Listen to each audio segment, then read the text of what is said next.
I hope it's been nourishing for all of you in terms of imbibing something new which will make a difference for the children that you represent from the schools that you come, wherever that is.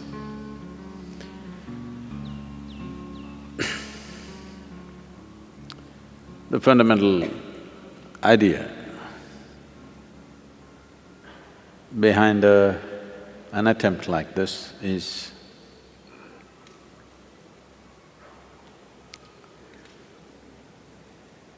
when anybody, if you perceive something new, if you learn something new, it's such a joy. But why is schooling such a pain? Somewhere, the way we're delivering it, we have not looked at it carefully enough. We have not put ourselves sufficiently into it. When I was supposed to go to school, I did everything possible not to go there. So when I thought of creating schools, I thought we must create schools in such a way that children want to go there.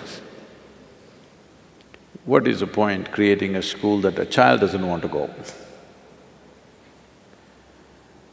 So if we have to create schools that a child wants to go, I think the adults need to go to school first. So, in a way, these conferences are just that effort to put the adults to school so that we, all of you, can create schools where the child wants to go. Of all the different manifestations of human beings, the categories are getting more and more. A child is the simplest and the easiest to make them happy and joyful. With such a segment of population which is naturally joyful, I don't see why it is so difficult to create a joyful way of delivering education. There is substantial scientific and medical evidence today that if you remain in a pleasant state of experience, that is when your body and your brain works at its best. Some studies are trying to establish that if you remain just one day, 24-hour segment in your entire life, one 24-hour segment, if you remain without a moment of unpleasantness within you, not a moment of agitation, anxiety, irritation, anger, nothing, just joyful. They say, your ability to use your intelligence can go up 100% in a single day. We've always known this by experience, but today there is data, because without data nothing is true anymore. If there is no data about you, that means you're not here. Yes, if you did not register your data into the computer, all of us will think you're not here. So without data, nothing exists. So today there is data that a joyful way of existence will enable a human being to empower a human… it will enable and empower a human being to a very high level of perception and performance. So this is a must. How is the question? There may be many methods, many of you are expert educators, I'm sure you've discussed many things today, I will leave that to you. But one fundamental is, if you are not joyful, you are not going to inspire anybody to be joyful, that's for sure.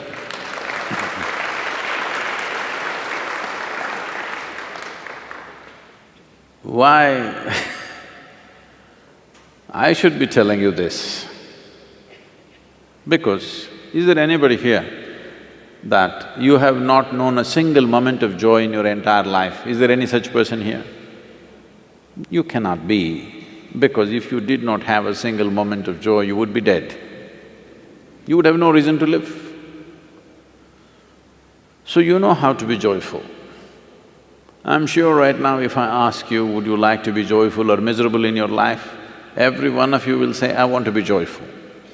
So you know how to be joyful, you want to be joyful. So why do you need a guru to tell you?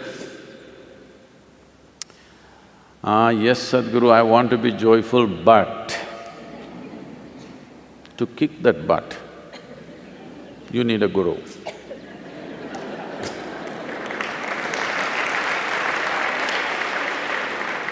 Yes, I want to be joyful, but you know what he did. Yes, I want to be joyful, you know what she did. Yes, I want to be joyful, you know, the weather's not good. So there is but. If we just kick this one but out of our life, creating a joyful education will be a natural consequence. If we are joyful, whatever we do, whatever we create, we will make it that way, isn't it? Without we being that, now if I say, let's create a joyful education, it looks like a very complicated problem. If you are joyful, is it not natural that you will cook joyfully, you will serve joyfully, you will talk to people joyfully, you will do everything joyfully? Is it not natural consequence? So right now, one of the biggest mistakes, I would say a crime that we are committing is, we have taken to this Western mode of doing things, that is goal-orientedness. That is, we want mangoes, but we are not interested in the tree. Soil is not even our concern.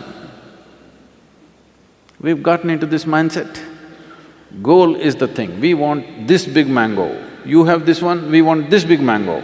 But we are not so much interested in the tree, soil is not even in our perspective. In yoga we say, if one eye is on the goal, you have only one eye to find your way. It's very inefficient. If you have both the eyes to find your way, you will find your way. This too much goal-orientedness has made human beings, not only in schooling, in life, in the way we create our businesses, the way we run the nations, the way we conduct the affairs of the world, everything has become so skewed and not about life. It is about some product in the end. At the end of our life, there is only one product, which is grave. Either we are investing too much in the graveyards of the past or futuristic. If it's futuristic, it's grave-oriented, because that's our only future that's going to happen to you and me. So the thing is, whether it is schooling or business or anything that we are doing is about how we conduct it now. What will come out of it? Whatever comes out of it. Are we doing it in the most beautiful way possible? If this one thing is embedded in us, methods, various tools, all these things will come from experts. There are many experts. There are a whole lot of people who invested their life thinking through these things.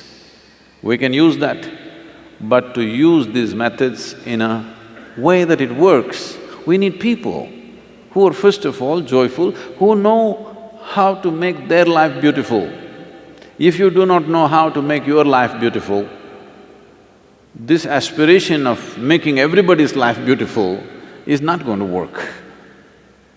So, all those… many of you who are as teachers, as educators, as experts in the field, variety of expertise that is here. And in the morning, briefly I mentioned this, the evolution of the teacher is the most important thing, everything else is secondary. Who delivers this is the most important thing. It's not… we have not invested enough in that. Evolution of the teacher does not mean just more and more tricks about education. As a human being, if the teacher blossoms, becomes a joyful, loving, compassionate human being, above all conscious human being, everybody has to strive for this, otherwise this will not happen. This is not something that will happen because you got a PhD. This is something that you have to work upon yourself. If this process is brought into the teachers, you must see the tradition of this country is this. Usually parents gave away their children to a teacher, an acharya or a guru, took the children totally in his fold because people saw him as an evolved human being, not just a knowledgeable human being, an evolved human being. So they saw that if we leave our children in his hands, in his or her hands, naturally our children will blossom. So this has to come. This may look like, oh, is this possible to train all the teachers? Why not, I'm asking. For the first time, for the very first time in the history of humanity, we have capabilities that no other generation could ever dream of, isn't it? In this country, let's say a Rama or a Krishna or a Buddha are so revered, all right? I want you to look at the reality of this. Suppose a Rama sat here and spoke, the gentle being that he was, I'm sure his voice wouldn't carry to first 50 people, others would sit there and just gape. Yes or no? Krishna a little more playful, maybe he stood up and spoke little more loudly, maybe 100 people heard. Gautama made simple systems and trained thousands of monks. He made sure a few 100,000 people heard. But today, I can sit here right now and talk to the entire world. Never before this was possible. So we have come to an age, we have come to a time when we can make truth mainstream. Never before it was possible. Krishna spoke only to one guy. How can it become mainstream? It's bound to be fringe, isn't it? Jesus spoke to 12, bound to be fringe, isn't it? For the first time we can speak to the entire world. It is time we make truth mainstream. If truth becomes mainstream, truth means what really works. If I sit here, what will leave me in the highest state of experience is the truth of my existence, isn't it? If every human being knows what is the truth of their existence, that you can sit here in the best possible way a human being can be right now, you don't have to worry about tricks of education. In those hands, every little tool will become a powerful process. In this effort to make educators, teachers and others who are involved in children's education in this country or anywhere else, we want to offer these things to you, simple tools for transformation, something that you can do with yourself which will leave you in a better place than you are right now. This must happen.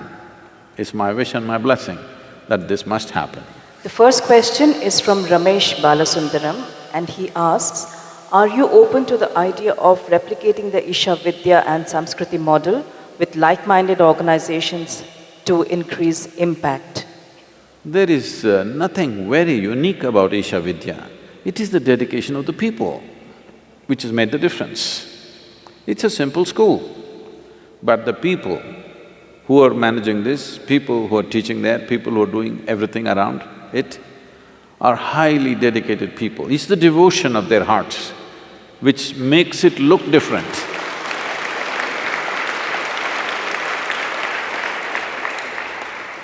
I don't think anything that we are doing in Isha Vidya is something that any of you do not know. It is just the devotion of the people which makes it look so different. See, Samskriti is not designed to take in the entire population into it. It is designed as a niche. Certain number of people have to go into this because if you want to have a balanced, sensible society where whatever tools that we have in the form of science, technology and so much knowledge about so many things today, if this has to be used in a sane way in a society, as many people as are going into science, mathematics, technology, similarly, that many people should go into music, dance, art, aesthetic. It's very important. In homeschool also, we have all these aspects, but still the pressures of being a part of some board, that there is a curriculum to finish, never allows those children to really, soak it up. But here, Samskriti children are 100% on that. You just saw them on stage, but you must see them, how they are in their life. Above all, the stability that's come into their life is phenomenal. I must share this with you. This is about 4 years ago when the first batch reached 15 years of age. We have a system where from the age of 6 to 18, they're with us. The last 3 years, that is from 15 to 18, they must take brahmacharya. It's a 3-year or a 2.5, 30 months of brahmacharya they must take. Last 6 months we will relieve them. Brahmacharya does not mean, giving up something and going away. Brahmacharya means you fix a certain period of your life as a period of absolute discipline and learning. Nothing else, no other distraction.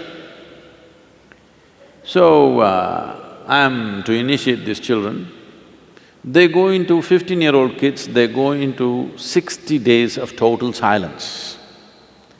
And a sadhana which starts at 3:30 in the morning and closes at 8:30 in the night.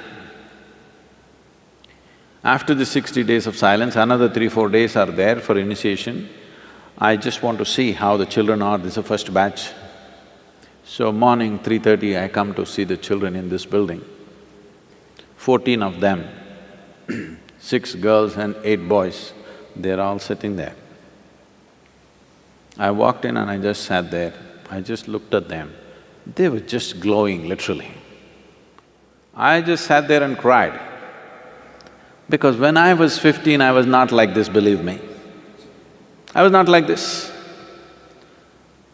When I saw them, at 15, if they can be like this, for me to sit like that, it took a long time.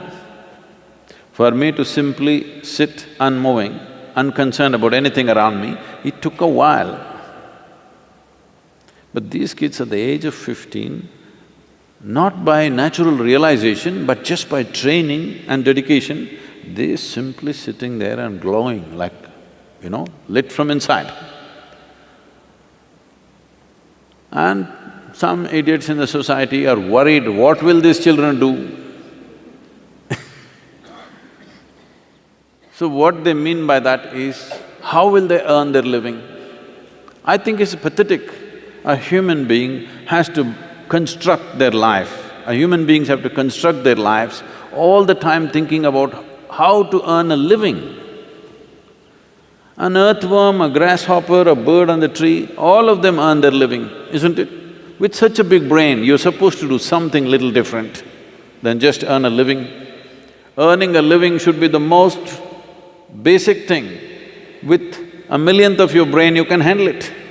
But we have raised earning a living to the heavens today, unfortunately. Entire system is about how to earn a living, how to earn a living. This is a way of completely destroying human intelligence. This is a way of tarnishing human genius in every possible way, because how to earn a living has become the greatest thing in the world.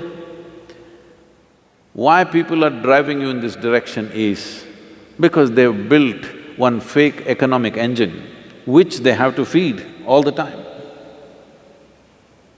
They have to feed it all the time. Because of this, we are sacrificing our children as a fuel for this economic engine that we have built. It is time, at least a niche amount of children are not concerned about how they will earn their living. When I was growing up, not for a moment I had this thought in my mind, how will I earn my living? My father used to be worried, what will happen to this boy? There is no fear in his heart about anything. One day I turned around and asked him, when did fear become a virtue?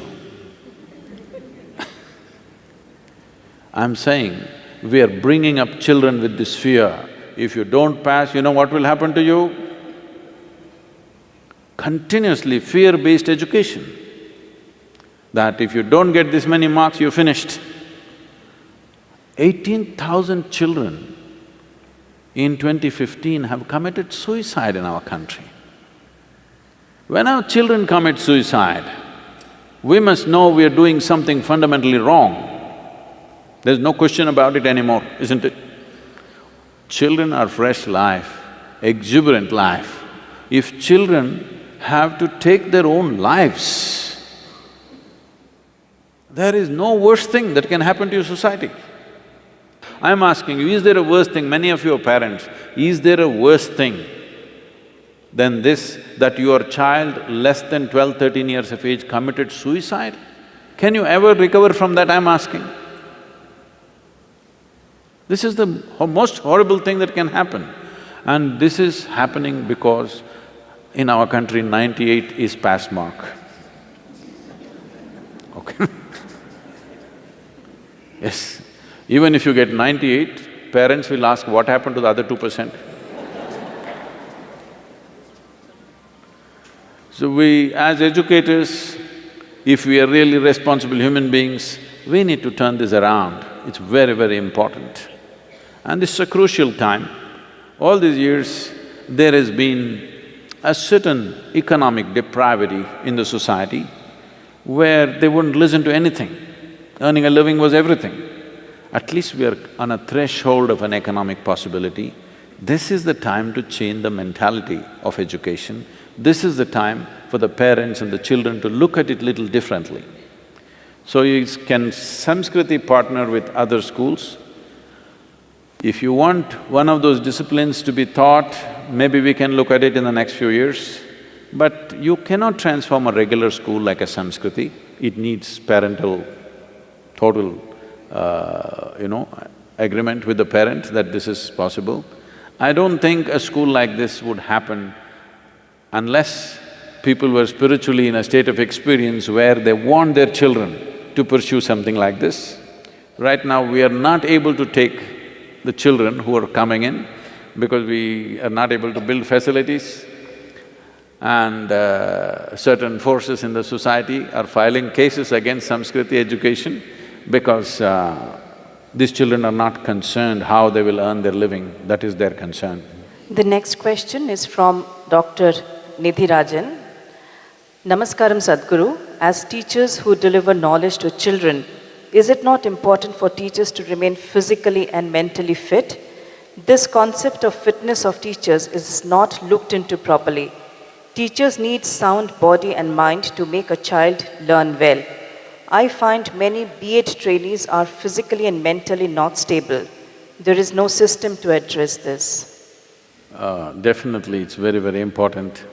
If you want to inspire a child, as I said earlier, it is not just by talk. When they look at you, you must be an inspiration, just the way you are. This has to be brought into education system, that teachers are of a certain quality in terms of physical well-being, mental well-being, aesthetics, simple aesthetics. It must be brought into their training because a child is looking like this, he doesn't miss a thing. He misses everything that you're saying, but he doesn't miss anything that you are.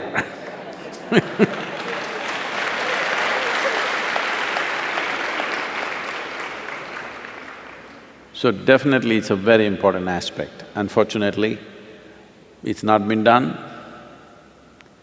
because generally that ethos is yet to be in the society itself, but we have to bring it. The next question is from Naveen Krishnamurthy. How important is spiritual and yogic thinking in school education? How to implement it? So when we use the word spiritual, the moment you utter this, everybody has their own misconception about what it could be. So let me put it in proper perspective. You must understand, the moment you refer to somebody as spiritual, the word seeker also goes with that. You are a spiritual seeker, you are not a spiritual believer.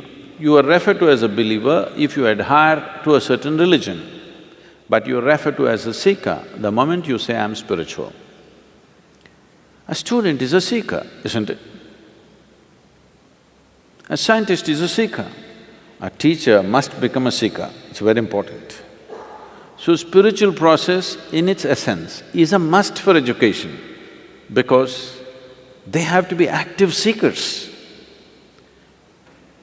Whether it is physics or chemistry or biology or spirituality, essentially it is the seeking for the truth of the matter in that particular aspect of life, isn't it?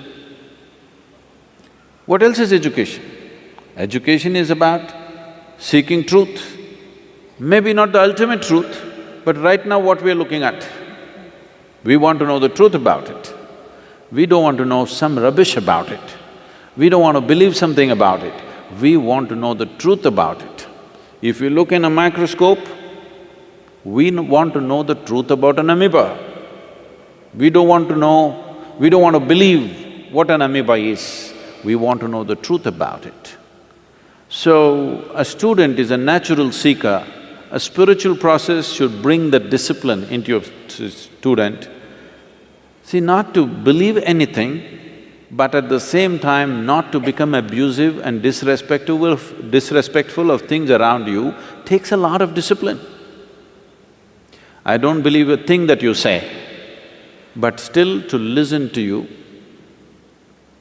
takes a certain amount of discipline and culturing. This culturing is a must for a student, that every human being should learn.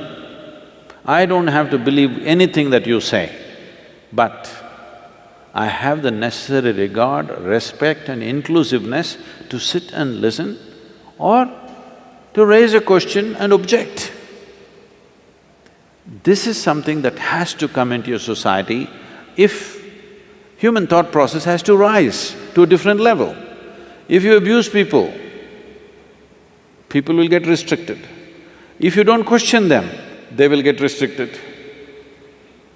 Questioning without abuse, questioning respectfully everything that happens around us is most important, and this is the fundamental of spiritual seeking. So spiritual process is a must for any genuine student, unless you're just trying to earn a living. When you say yoga, the previous question was about fitness. Above all, a capacity to stretch yourself beyond what is normally considered normal. Without yoga, when I say yoga, don't think a particular system of yoga, this, that. When we say yoga, it means union. In some way, without a certain amount of union happening between the teacher and the student, how can there be education, I'm asking? Education is yoga, isn't it? I know you're referring to physical yoga, should we bend the teachers and twist the teachers? We should. It'll keep them physically limbered up. I'm saying, this is true in the eyes of a child. This is true even in your eyes, it doesn't matter what is your age. If you look at somebody walking towards you, whether they're agile and come lightly like the breeze or they waddle around makes a difference for you or no? Your impression and your willingness to interact with that person, will it be different depending upon how their physical stature is? Definitely for a child it's important. Teachers must be put through a certain… Why yoga, why not some other exercise? Every other exercise largely, most of the time, needs equipment. This is a simple form. If you have a ground to stand on, you can do it. There is nothing more secular than yoga because everybody can do it wherever they are. You don't need equipment, you don't need instructors, nothing. In the beginning, if you just learn for a week, you can do it by yourself. So in rural schools, a large part of India is still impoverished, all right?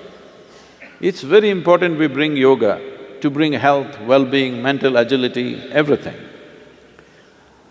I got into yoga for all the wrong reasons, but it worked miraculously well for me, because that is the beauty of this existence. Whatever your intention, if you do the right thing, right things will happen to you. So, the science of yoga is about understanding the body and the mind and how we can get the best out of it, so that your body and your mind does not become an impediment, but they're wonderful stepping stones in your life. Tell me, right now your back is aching, you're sitting like this, a child comes bubbling with enthusiasm, poda. Yes or no? Because a child's enthusiasm and effervescence is such, you need the energy of 10 people in you to handle a child.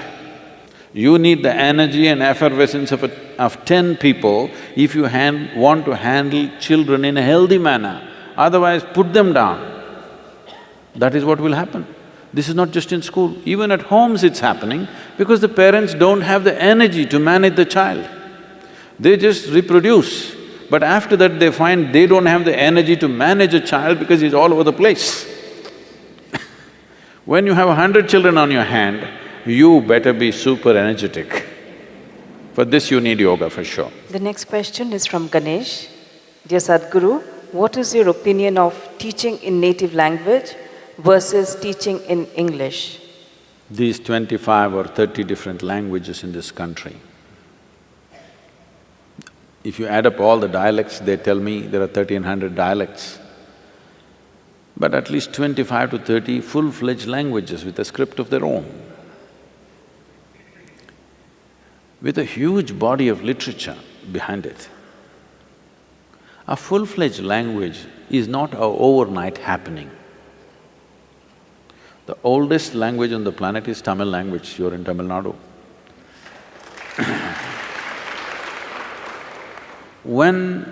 See, language is a very important part of human intelligence.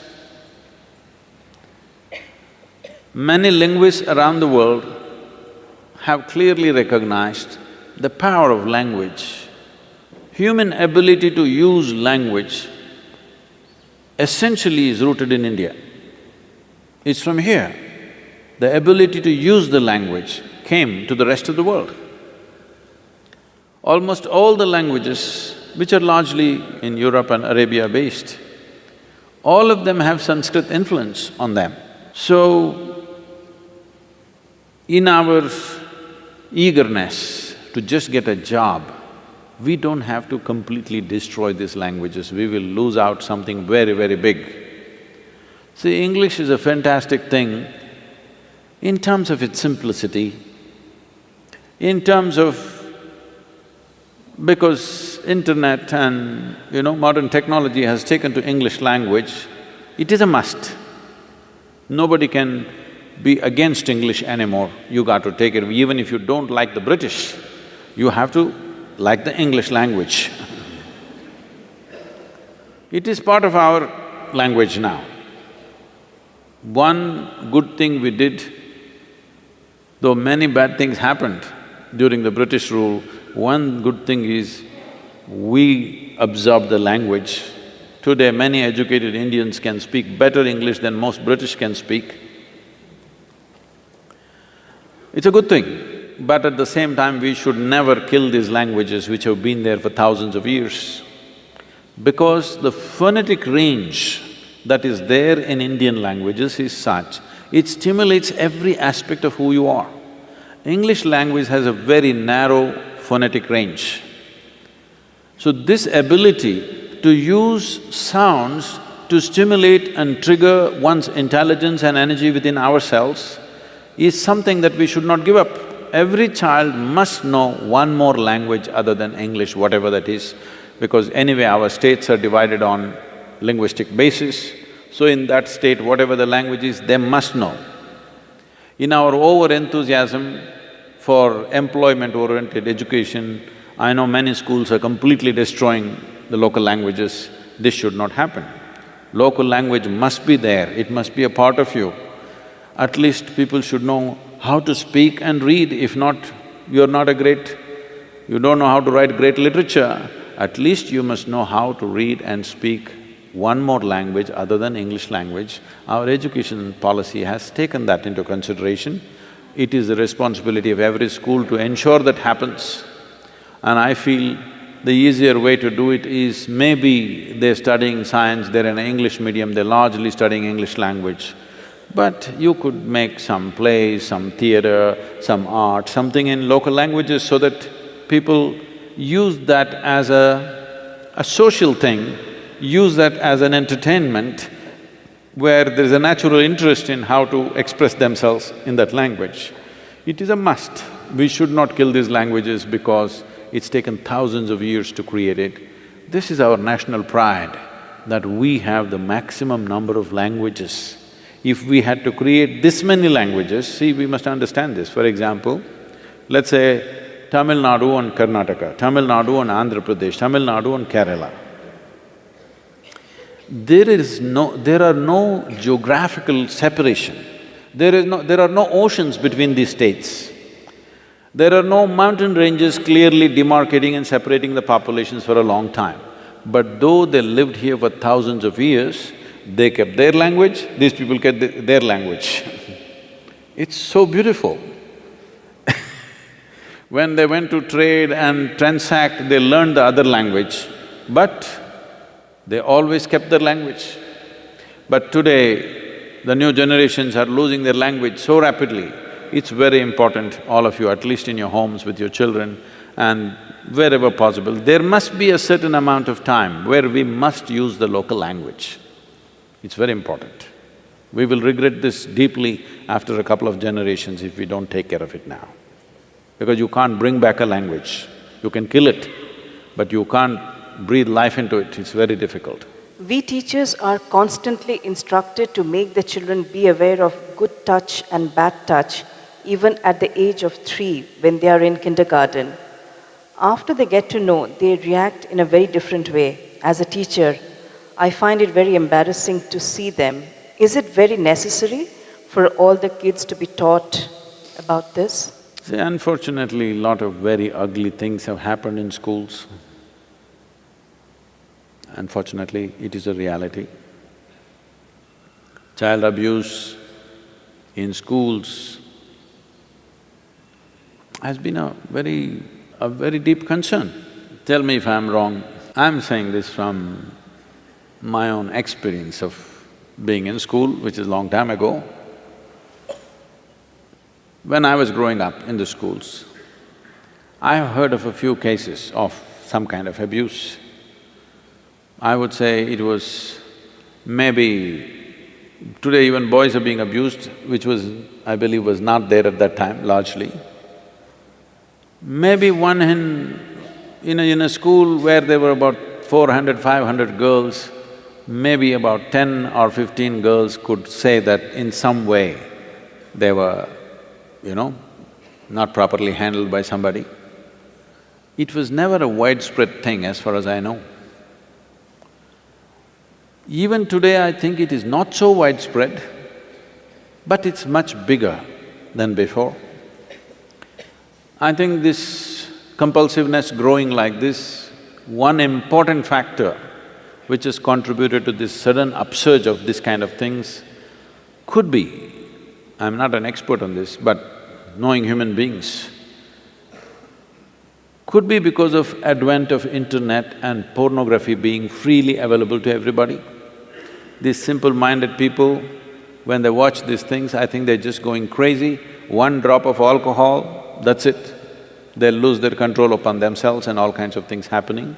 It's not that these things have not happened in the past, unfortunately, human history is replete with these kind of things. But it's not large scale.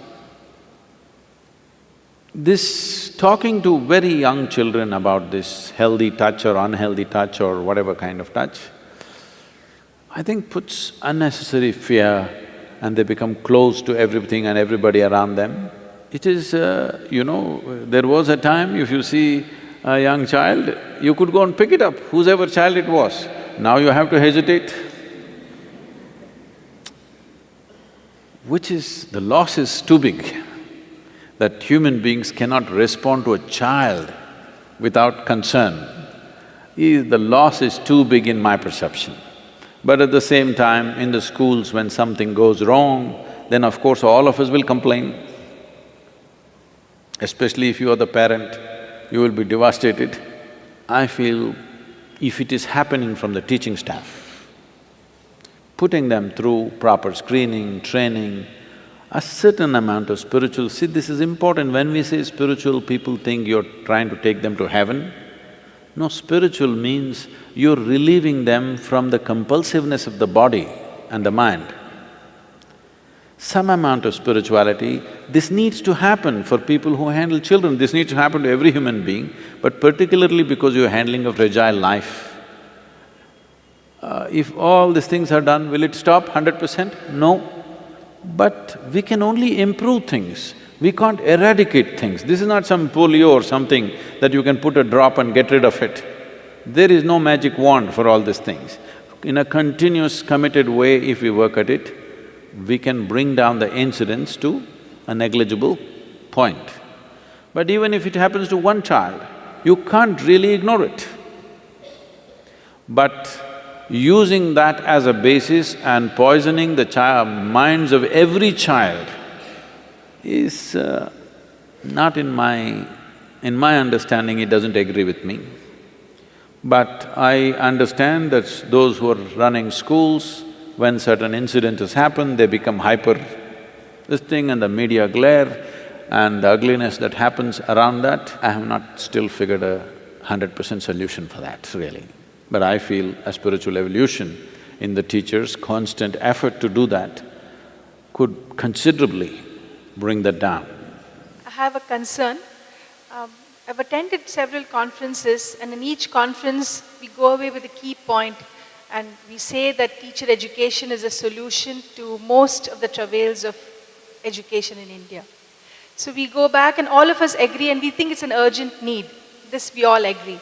But then I don't know what kind of steps concretely we can take towards this in terms of teacher education. There are two sections. One is existing teachers, how to improve their state of mind, their attitude towards children, towards curriculum, and new teachers. New teachers, it seems to me, is easier. But also when you look at the B.Ed program, with all due respect to Mr. Rajput, Dr. Rajput, that they don't answer the need of modern children, modern society. And when the in-services goes on for existing teachers, they're all fragmented. And because it's not supported by the system, they don't stay. It's just like one more flash in the pan. So while we all agree that we have to give a major thrust to teacher education and empowerment, what concrete steps can we take in a holistic way and completely in a countrywide manner? That's the biggest question looming here for me, for all of us, I suppose. See, countrywide, when you talk, we must know how wide our country is. It's a very wide country, all right? Not only wide in its size, very wide in its variety. There are language issues, there are cultural issues, there are a variety of things. So I don't think we should think countrywide. We can think board-wise. There are different boards, main boards like ICSE, CBSE, whatever. It's very easy to impact them because these boards are sensitive and active and they want to constantly… they're looking for improvement. In these boards, easily it can be brought, but the majority of the children are in the state boards. So then it is statewide. You have to convince the state government. Every state government, at least in Tamil Nadu, I believe, there's a 20-day training for all the teachers every year. So there is an effort, I'm saying. There is an effort from the administration to do that. But what happens in this whatever number of days? These training aspects, I'm sure the government won't hand over the entire thing to you. Suppose it is 20 days, these 5 days, your 5 days, suppose you give it to me or some other organization who's capable of that. Now, at least a part of the training, an NGO which is competent to run that, which is committed to education, can run at least a part of it Government will not hand over everything because the education department has its own stuff. I don't want to get into administrative issues. But even a part of it, if an NGO conducts, you can improve the quality significantly. This could be a solution. To get the government apparatus to another level or another dimension of quality, that's a very aspirational, I would say. Efforts are there, but it's not going to happen overnight. It's too big a machine to make any decent change in a reasonable amount of time because it's too large a machine. So, some committed NGO, some university, somebody else could take up this training and at least offer a part of the training to this. In this we can include how to have the teacher physically, mentally fit, some meditativeness, some yoga, some various other aspects which will enhance their life, which will benefit them in some way. So the teachers are incentivized to come there. And also in United States, we are doing this with some of the schooling systems. They have credits. So how many credits a teacher earns, how many trainings a teacher has gone to, adds to their credits. If so many credits means adds up to their increments in their salary. These are policy decisions, we can't change them, but bringing an NGO or a university or a certain schooling system which is successfully functioning right now can take up a part of the training and make a difference. Namaskaram, Sadhguru. So, I'm saying that the idea of competition is so much ingrained in our minds, not even at the school level, but even at the postgraduate level or any aspect of our lives, that it creates a lot of unnecessary stress. So, what can be really done about this? If you're incompetent and you're in competition, you will feel stressed.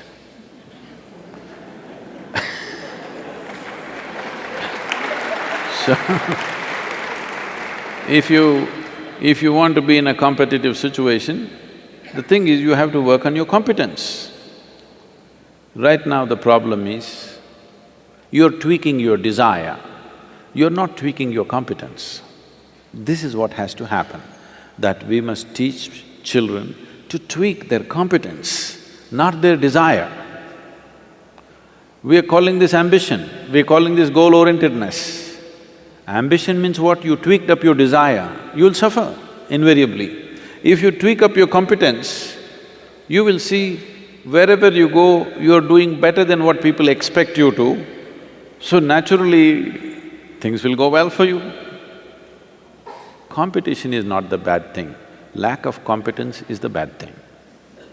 We must understand this. In this country, this is very important because we still think our education is cooked in heaven. Because people tell me temples are crowded just before the examination.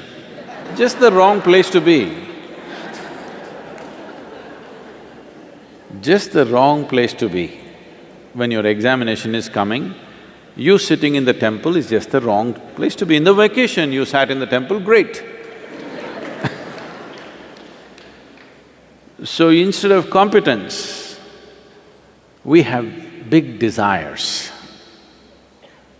If you focus enough on enhancing your competence, you will see there is such joy in breaking limitations every day and becoming something better. You don't care a damn how somebody else is doing. Yes, if every day, if you're breaking limitations.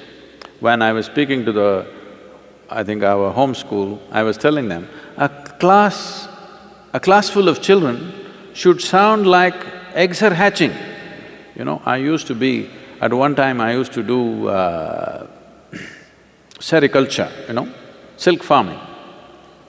And I was amazed. I was so amazed I didn't take them to the market sometimes.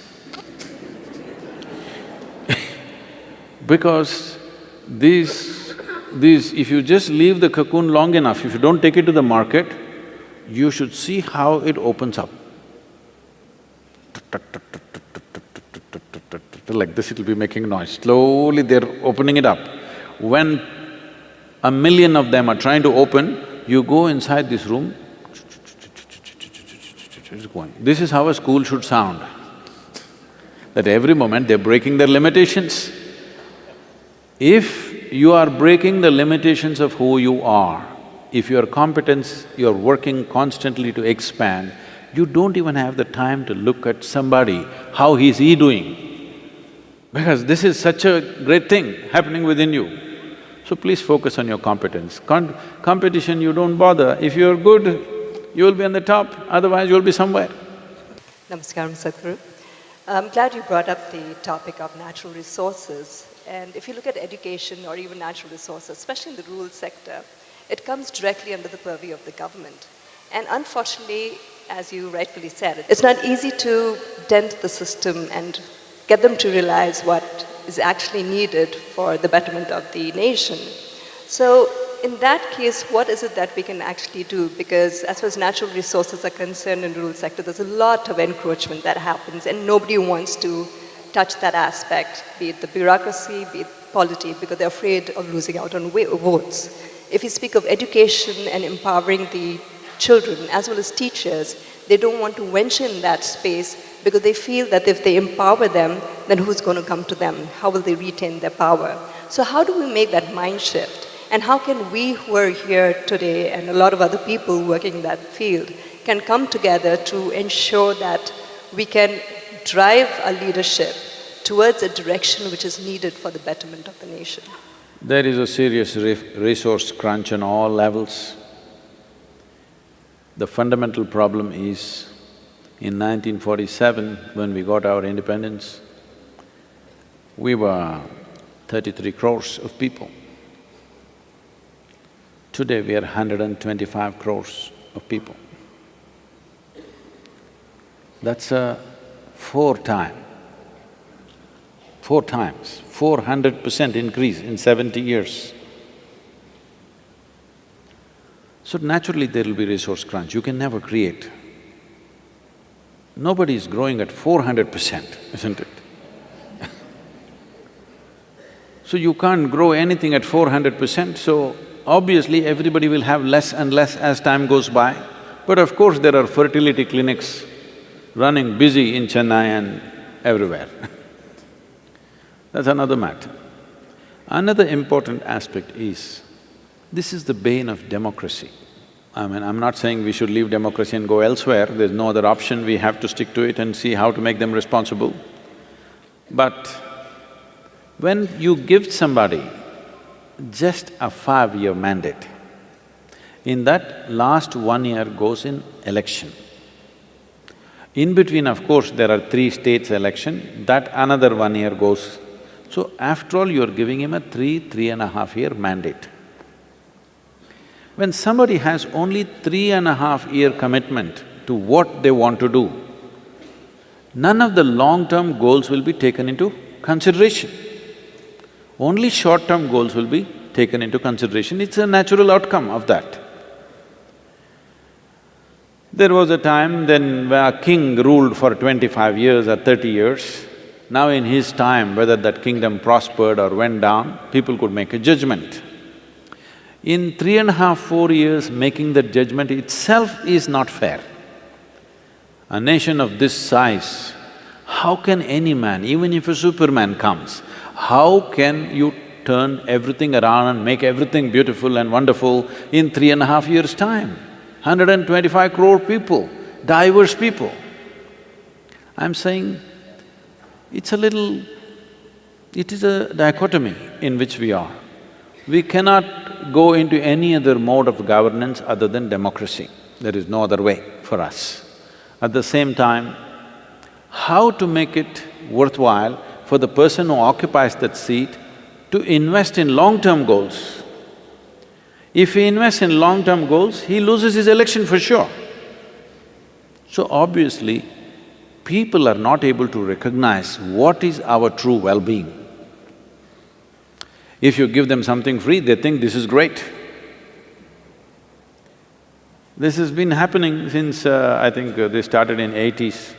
Suddenly they started at that time, the rice, the rice we eat used to cost 12 to 15 rupees. In Andhra Pradesh, I think that's where it started first, they started giving it for 1 rupee, 1 rupee 1 kilogram.